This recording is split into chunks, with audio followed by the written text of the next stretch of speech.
একটু যে প্রাণ খুলে সবার সাথে মিশবো সেই সুযোগটা তখন ছিল না। 24-এর 5 আগস্টের আগ পর্যন্ত দেশ ফেসিবাদীদের কবল থেকে 24-এ মুক্তি পাওয়ার পর এবার ছিল দ্বিতীয় ঈদ উল ফিতর।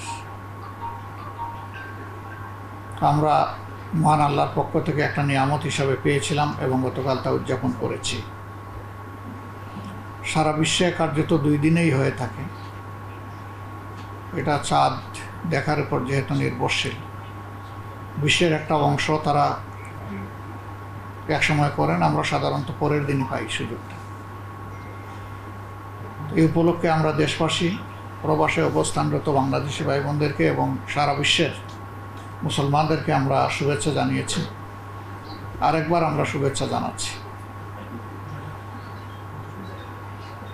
সিলেট যেহেতু আমার কর্মস্থল দীর্ঘদিনের, আপনাদের অনেকের সাথেই ব্যক্তিগতভাবে আমার উঠা বসার সুযোগ হয়েছে, একসাথে সামাজিক কাজ করার সুযোগ হয়েছে, সেই হিসেবে অনেকেই আমরা ঘনিষ্ঠ। আবার কিছু তরুণ বন্ধু আছেন যাদের সাথে হয়তো আমার সেই সুযোগটা হয়নি, কারণ আমি 2010 সাল থেকে কার্যত ঢাকামুখী হয়ে যাওয়ার কারণে সিলেটে আমার ওই সময়টা আসা হতো খুবই কম। আর যাও বা আসতে পারতাম, বিভিন্ন কারণে একটু যে প্রাণ খুলে সবার সাথে মিশবো সেই সুযোগটা তখন ছিল না 24-এর 5 আগস্টের আগ পর্যন্ত।